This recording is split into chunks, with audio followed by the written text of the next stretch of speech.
You live as if you were immortal. You wake up in the morning and assume the day belongs to you. You make plans for tomorrow. You say later. You say someday. You say when I have more time. But time is the one thing you do not have. Every second is slipping away, falling behind you, burning to ash. The clock is not moving forward. It is moving downward, counting not the time you've lived, but the time you have left.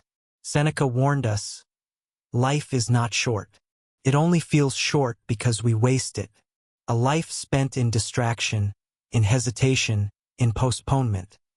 This is not a long life, but a fragmented one. People cling to their money, they guard their possessions, they lock away their treasures. But they throw away their time, the one wealth that can never return.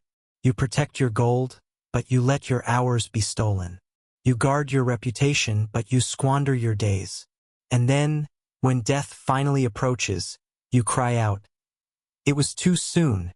I was not ready." But it is not death that came too soon. It is you who lived too late. Rome, the beating heart of an empire. Marble palaces, endless feasts, armies marching across the world. Men consumed by politics, wealth, power. Women trapped in games of influence and survival. And in the midst of this, Seneca, philosopher, statesman, tutor to an emperor, a man who walked in the center of power, yet saw clearly the illusion of it all. He knew the empire could conquer nations, but not time. He knew gold could build palaces, but not add a single heartbeat to a dying man's chest. He knew honor could be shouted in the Senate, but it would not silence the grave. Seneca lived close to death, exiled, condemned, finally forced to take his own life by order of Nero, the very student he had tried to guide. He cut his own veins, sat calmly as life poured out, and proved in death what he had taught in life, that philosophy is not words but preparation.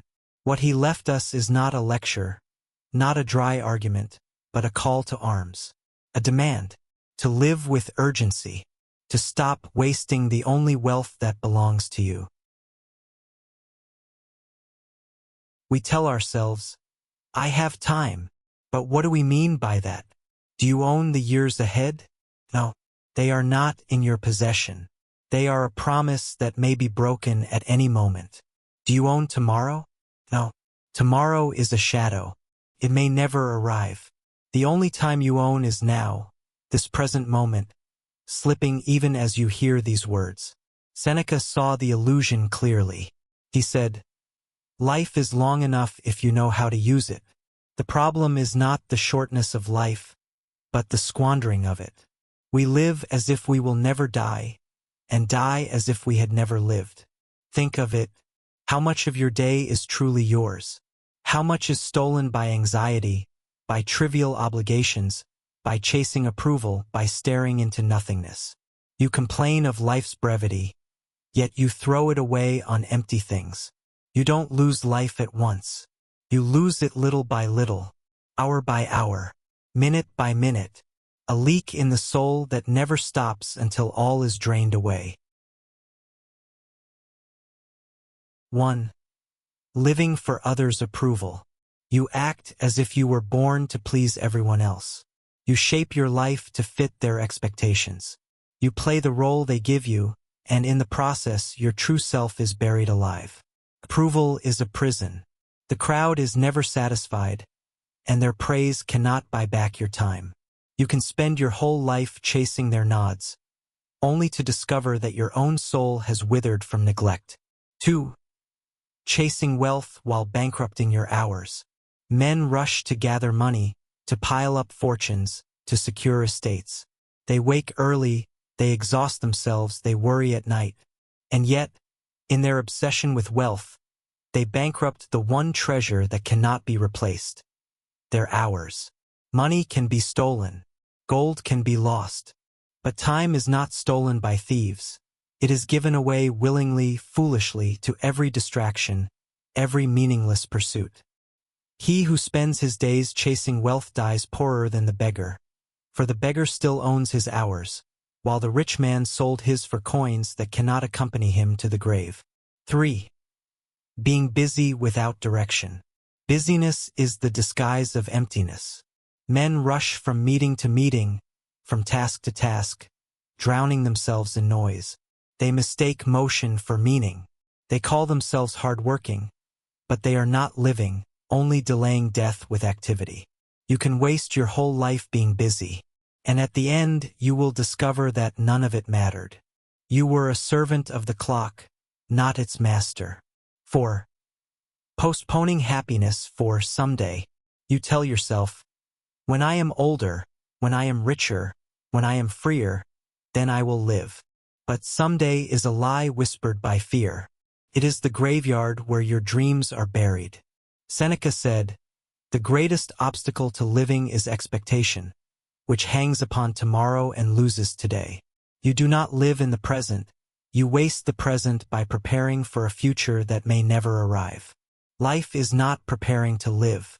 Life is this breath, this moment, and every time you say later, you are saying never.